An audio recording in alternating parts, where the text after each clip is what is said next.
No, I don't want no scrub. A scrub is a guy who can't get no pod from me. Welcome to the John DeLong Show. Welcome to episode number 20. 20 episodes. Jeepers creepers. Thank you so much for joining me for your weekly dose of the Monday morning nonsense. If I ever have to change the date of the show, like the day that I release the show, what am I going to call it? Like Monday morning nonsense. It has such a nice like rhythm and cadence to it. I don't know, like the Tuesday morning, because it's technically the same number of syllables, but I don't know. It's not as rhythmically pleasing to me for some reason. Maybe it's just like Monday. It just like, I don't know. This episode's gotten off to a weird start already. Welcome to the show. So glad to have you here. Just wanted to get it out of the way quick here this week. If you're interested in supporting the show, maybe getting your name here or at the end of the episode as in a thank you section, you can go to johndulong.com/Patreon. And you can also get to the show either through iTunes or Google Play, I guess Apple Podcasts or Google Play, or by going to johndulong.com. Business out of the way, let's talk pleasure for a second. Not that kind, you perv. So yeah, this past Monday went to the Hourly Piece and Matt Good show. Was really great show. I was in the lower bowl, the girlfriend and I. We were in the lower bowl in section 10, so we're sort of right of the stage, about 10 rows up, and just really great show. The lighting was amazing. I posted some pictures from my crappy phone to the Facebook page, facebook.com/The John DeLong Show. So you can see those there. We were treated to the Ascot Royals, who I had never heard before at that point, but they were really good. Really nice sort of poppy rock sound, really quite peppy, really good harmonies as well. I always enjoy a good five-piece band. So it was a guitar, bass, keyboardist, drums, and singer. Just nice. The singer's accent, like to this day, if you are familiar with the Ascot Royals, please email into the show and let me know where that singer is from, because his accent seemed to change a few times during the set. So anyhow, they cleared out, and that brought on Matt Good, who he played the hits, some really great tunes. Getting to see, I got to see Matt Good sort of up close and personal at the Marquee last year, but this was cool as in sort of a stadium show. Really enjoyed it, all things considered. But the weird thing was he didn't play Hello Time Bomb, which is, of course, if you know, sort of one of his biggest hits during the Matt Good band days. He ended on Giant, which I wasn't expecting him to play. I was excited about it, but I didn't expect him to play it. So he finished his set, and then Hourly Piece came out. And again, they played just about everything I wanted them to play. Clumsy, innocent. They did a cover of Maps by the Yeah Yeah Yeahs, which was really cool. During 4 a.m., Rain actually came over to our section and sort of was walking through the crowd, which is something he does during shows.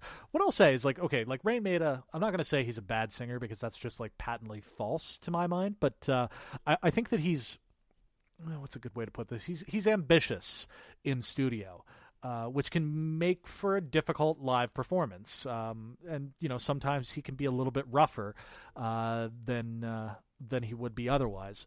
But man, I think he sounded just about as good as I've ever heard him live. Of course, I've listened to the live album. I had the live album. Of course, I've listened to it on Spotify since. I've seen them live in other media. Just about as good live as I've ever heard him. They did a really cool little acoustic set where they did In Repair and Somewhere Out There.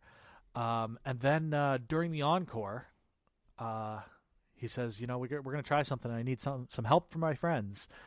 And out comes Matt Good and his band. And I didn't know that I needed this in my life, but God, did I need Our Lady Peace and Matt Good doing Hello Time Bomb together on stage in Halifax.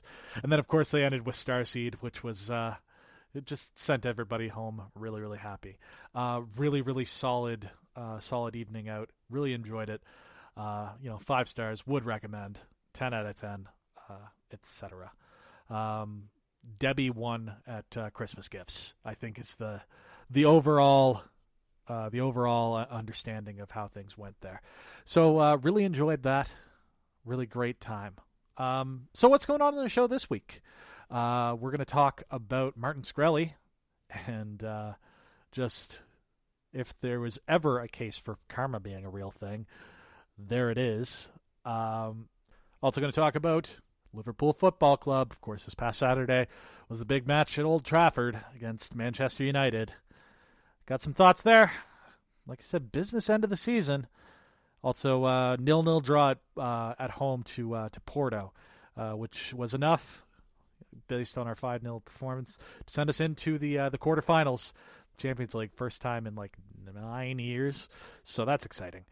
We'll talk about potential draws there. I think maybe the draw might be done by now. I'll have to check on that. Of course, I'm recording this in the past, so we'll see. If the draw happens, I will record something about the draw as well. And Liverpool's next. I think the draw must be like next week, though, because there's still games to play. That must be the way that it works. As you can tell, this is still an incredibly professional outfit, the John DeLong Show. Definitely have my shit together now that I'm trying to get people's money through Patreon. What else are we going to talk about? We're going to talk a little bit more wrestling. Nothing too big this week because I ended up going a whole lot longer than I meant to last week. But we'll talk about we're on the road to WrestleMania, guys. It's a big, exciting time. I'm excited. You should be excited too. Yeah, you're probably not excited. Although, I think that, maybe the majority of my audience are wrestling fans, or have at least watched wrestling, or, in the case of my girlfriend, have been made to watch wrestling. So, there's maybe more of you than I give myself credit for out there. So, symbol. There we go. Might be a triangle. Whatever. God, I love this song. Right after this week in Trump, I guess. I don't know. There's some stuff going on. I feel like I should talk about it. Try not to talk too much about Trump because why? You can get it in a million different places. But, just a couple of things on the go that I feel like I'm not doing the right thing if I'm not bringing it up. So after this, I'll try and keep it to 10 minutes at the most.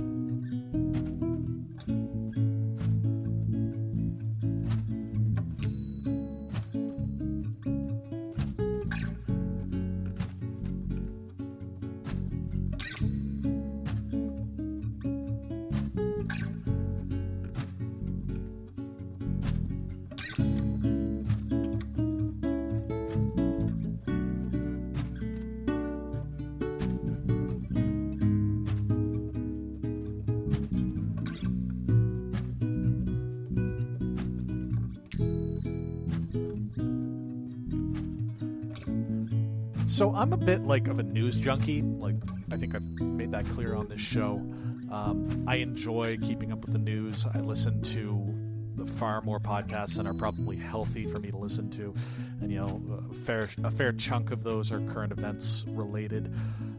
I start my morning every morning with CBC Radio. Blah blah blah blah blah.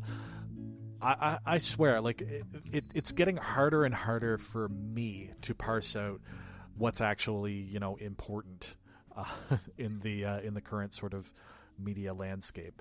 I thought that I honest to God thought that this whole Stormy Daniels thing was going to be little more than a bit of a distraction from more important things. The Mueller probe into the Trump team ties to Russia and the hacking of the U.S. election, the fight to save the Dreamers, the fight to save healthcare, the fight, the systematic conservatization, incredibly right wing swing that the bench is taking in the United States due to the appointments of judges that the Trump administration are making. And all of those things are obviously incredibly important. And so I thought, okay, the Stormy Daniels thing, it's good for a couple guffaws, but, we can probably mostly tune it out. It's probably not that, probably not really that important. And just, honestly, kind of the salacious sex scandal stuff, kind of a bit less interesting, particularly when it's, consensual. I think that honestly, that's maybe the most shocking thing about this whole thing, is that it was consensual with the president. But we won't get into that today. Yeah, man, like this Daniel thing, this Stormy Daniels thing, it might just have legs. Of course, the whole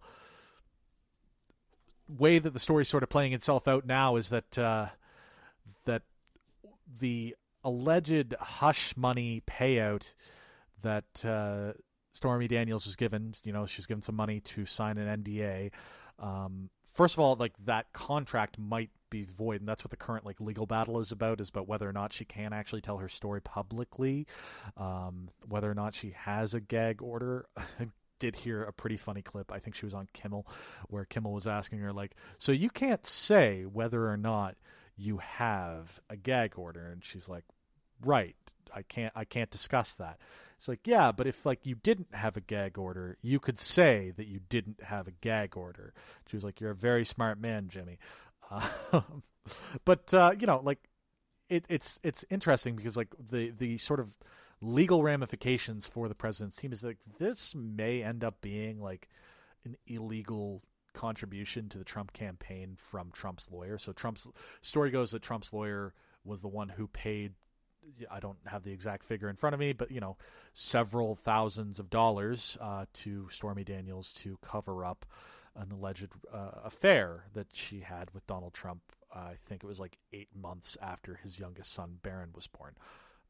So while Melania is still nursing Barron, assuming that she doesn't have a wet nurse or something, I don't know how that family operates. I get the feeling that there's very little actual touching that goes on in the Trump family, particularly, I think that's why Eric is the way that he is that he never got a hug from his dad, and Don Jr., we just all know is the black sheep of the family. He's just trying so hard. He is Buster Bluth, he is the Buster Bluth of the family. My God, we need more Arrested Development right now. Anyhow, I think that there is more Arrested Development coming, but they need to hurry up because the satire that they would be spinning, because the Bluth family is the Trump family. It just is, right down to the light treason. Anyhow, so there's some talk that because Trump's lawyer paid off Stormy Daniels, that could be construed as an illegal, due to the nature of the payout. It could be construed as an illegal contribution to the Trump campaign because it was done in such a way as to benefit the Trump campaign. Because at the time, and it's hard to say because Donald Trump had much more egregious things on fucking videotape that he said, rather than just having a consensual extramarital affair. It's interesting that this thing has legs, and it, it's interesting because at the time it's hard to say whether or not it would have had an actual effect. That's what I was saying. It's hard to say if it would have had an actual effect on the campaign. What can be said is that this was all sort of, this payout was all sort of going down at the same time that Hillary was sort of having the roughest time in the polls. It was around the emails from James Comey saying that they were reopening the email server investigation thing that they had already closed. I'm still not entirely 100% clear on what all that noise was about. But anyhow, it's interesting to see that this thing that I was just trying to just say, okay, well, it's fun for a couple laughs. This might actually have legs to actually be something a little bit more substantial. I don't think it's the biggest scandal that will rock the Trump White House. I mean, God, we just lost another 2 Trump aides in the last 2 weeks. So, it's getting hard to even keep track of who's actually still in and who's out. And Kushner is just on the outside, just not able to get into any meetings. I picture him just sitting outside of a meeting room, just face up against a rainy window and just